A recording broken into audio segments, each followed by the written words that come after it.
The video game industry is in a very interesting state as we have it right now. There are lots of things happening behind the scenes. You have your three main companies all kind of branching off in different directions, and lots of people on social media with high follower counts, or YouTubers or streamers or whatever, always express their opinions about things. But I sometimes feel like their opinions get overvalued over just someone who is a gamer, someone who watches all of this content, someone who consumes different videos and different streamers' content and stuff on there. And I don't think that's really fair. So I want today's video to kind of be a therapy session for people. You know, whether it's good or bad, I want people in the comments to give their thoughts and their opinions on the state of the video game industry. And here's the thing. There is no right or wrong answer. An opinion is just that. An opinion. It's how you view things. It's what you enjoy and what you don't enjoy.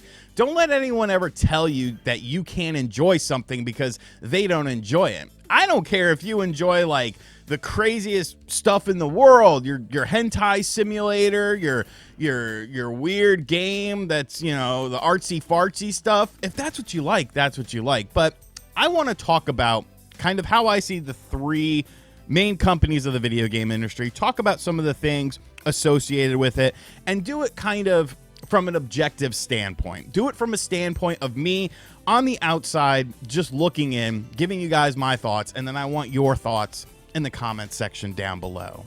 And don't be a dick to people, okay? If someone disagrees with you, cool. Who cares? It's not gonna rain on your parade. You're allowed to feel however you want. So let's start things off with PlayStation.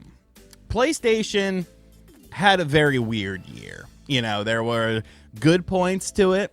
There were bad points to it. And we're not really going to go over the whole year or anything like that, because it's more so about how these companies are positioning themselves for the future. And I think all three of them have a very defined role in what they're going to be doing in the future of the video game industry. And to me, PlayStation is in this power war. They want to be the strongest console. They want to have the best visuals. They want to have the highest frame rates, the highest resolutions and stuff like that. And that seems to be what they are focused on, maybe more so than anything else right now. You know, when you look at the upcoming slate of games for 2025 that are first-party PlayStation games, your guess is really as good as mine. But we all know the PlayStation 5 Pro is right around the corner.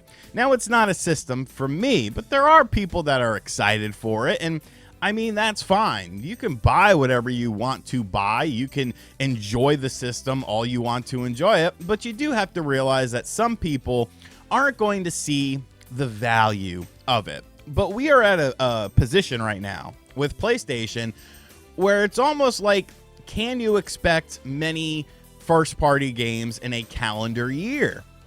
You know, this year didn't really have that many. And yes, there were some were bigger than others. Some were kind of smaller, but you're seeing the remakes, the remasters. Allegedly, there's more on the horizon. And it's like, well, okay. But the thing about remakes and remasters is they're best enjoyed when there is new titles and new IPs and new franchises and new entries in popular franchises to kind of coincide along with it, at least in my opinion. So I think that's the direction PlayStation is going in. And I don't think that things like price and, you know, the current economic state is ever going to be in their game plan. They're going to do what they want. They're going to make high-end machines. And I wouldn't be surprised, you know, if that PS6 comes in at a hefty price tag, because this is what they want to do. This is what they think is best for them. And then we have Xbox, on the other hand, or Xbox, as some people may call it. And this is a company that is kind of the opposite of PlayStation now, which is weird because they used to be competitors. You know, it used to be PlayStation versus Xbox, but I feel like after this year, you know, with the recent events that have been happening with Xbox, it's time to let that go, which is a shame because I think competition brings out the best in companies. But I think it's time to let that go. Xbox's focus is not like PlayStation. PlayStation is focused on hardware and tapping into other markets. You know, trying to get their foot in the PC door, trying to get their foot chasing some trends of multiplayer games to generate more revenue. Xbox's focus is no longer on the Xbox system. It's not. I'm sorry, but it's not. When I can play Xbox games on my PlayStation, when I can play Xbox games via the cloud with a streaming stick, it's clear what they are trying to do. They don't care about the console experience anymore. They can say that they care about it, but actions speak louder than words. Their whole mantra is to get their games on as many platforms as possible so that people can play their games. They want Game Pass on everything under the sun, whether it's natively running, whether it's running via streaming, it doesn't matter. As long as the games are available on there, that is what they want. And for some people, that's a tough pill to swallow, you know, to understand that it finally seems like Xbox is in a position to where you know, they could potentially make a move. Like, a lot of people are upset with PlayStation right now. And I'm sure there'll be people in the comment section who aren't happy with the direction of PlayStation. And Xbox finally has this catalog of games that seem to be coming out relatively soon. Major IPs, things that have been teased for years. And they seem ready to come out. But now you always have that feeling that it's going to end up on the PlayStation 5 anyways. So why get excited for it? Is there really a reason to pick up an Xbox console? It depends on the person, but they're obviously going in a very different direction than PlayStation. And then you have Nintendo. And this is the wild card in the situation, because I'll be honest with you. I'll just keep it a buck here. 2024 for first-party Nintendo games was average at best. You know, it was clearly a year of just, hey, you know what? We've got a new system coming out. We'll put some games out there that, you know, fans will like them. They're nothing revolutionary, but, you know, established franchises, your Super Mario Party, Country Bear Jamboree. Like, it's Mario Party with some additional games, mini games mixed into it. You know, Echoes of Wisdom. It was good. I don't think it's great. I don't think it's up there with, you know, I think it's sitting right alongside of the DS games on Metacritic. And I think that's where it belongs. Like, it's a fine experience, but it's definitely very different than I think, you know, some people would have wanted. Like, maybe a little bit, you know, in the inventory system. But a lot of these games that have come out for Nintendo this year, they're not bigger marquee titles. There's no real sort of risk going into them. They're very safe because they are in a transitional period. But when are we going to start seeing what this new era of Nintendo is? Because much like PlayStation and much like Xbox, Nintendo, they're also branching off in their own direction.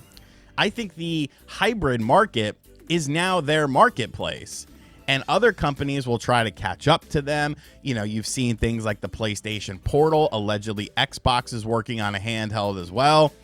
Even though you could play Xbox games on a lot of these handheld PCs like the ROG Ally and the Steam Deck. So I don't really know what the hell the point of that is. And of course, since they focused on cloud streaming, like there's so many options. But I think Nintendo has managed to carve out a marketplace in and of itself for them to be successful. But when you look at all three of these marketplaces, they are all vastly different.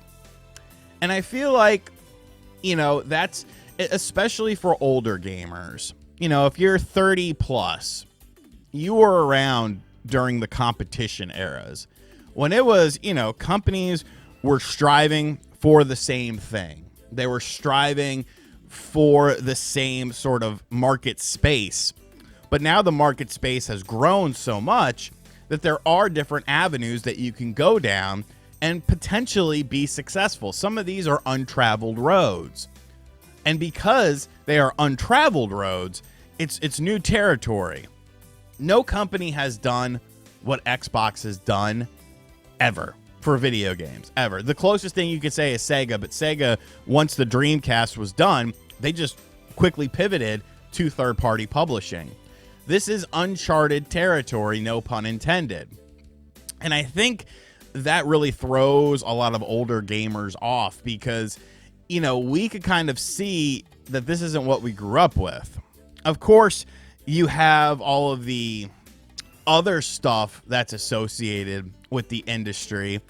And, you know, it's something I do think about a lot. And there was a time period where I was making videos on stuff like Sweet Baby Inc. and all the controversy surrounding them, these consulting companies, these individuals within the consulting companies and stuff like that. But the more I think about it, because I don't want to pigeonhole myself and only do that sort of stuff, but the more I think about it, the more I think that this is almost a planned overcorrection for the video game industry. And I almost feel like it's not just these weird consulting companies that I don't understand why they exist in the first place, but I think it's them in combination with companies like the ESRB. Because as you know, if you're my age, if you're in your late 30s, early 40s, whatever it is, you've seen the meteoric rise of video games. You've seen things like the inception of the ESRB. And when you look at things like that, what was video games in the 90s? Who were they targeted towards? It was, you know, young to teenage to early adult boys. That's who consumed video games. And you could see with game trends, with what was a focus on games and stuff like that, like even up until like really like the PlayStation 3, Xbox 360 era. I mean, you can even dip your toe into the PS4 era with this as well.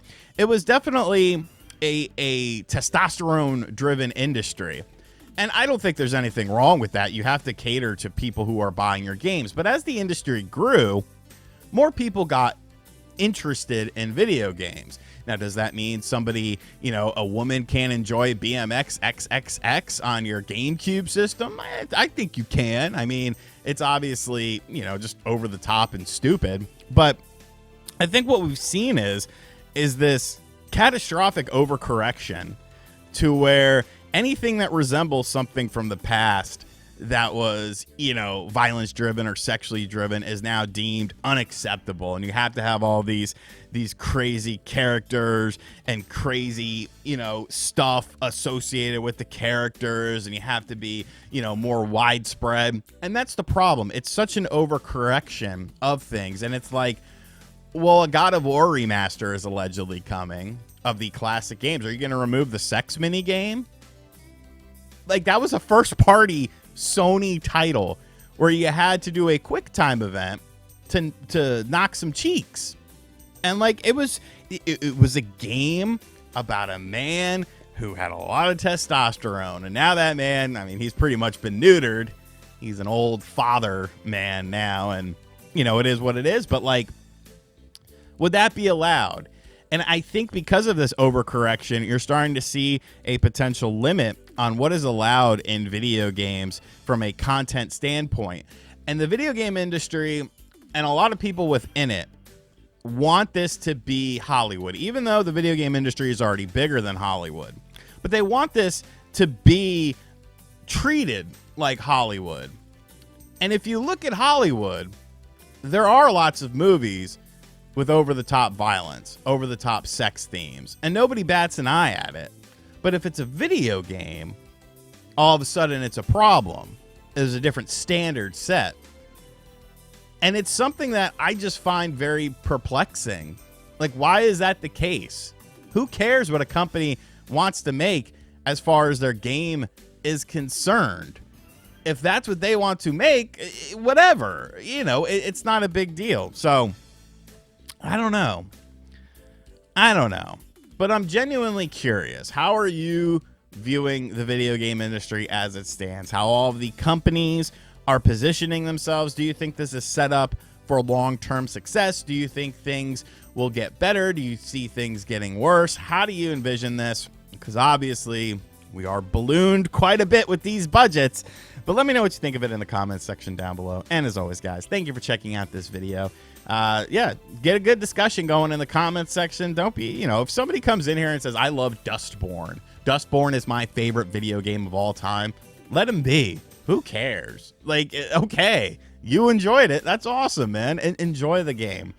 And as always, guys, I'll catch you guys on the next video. Later.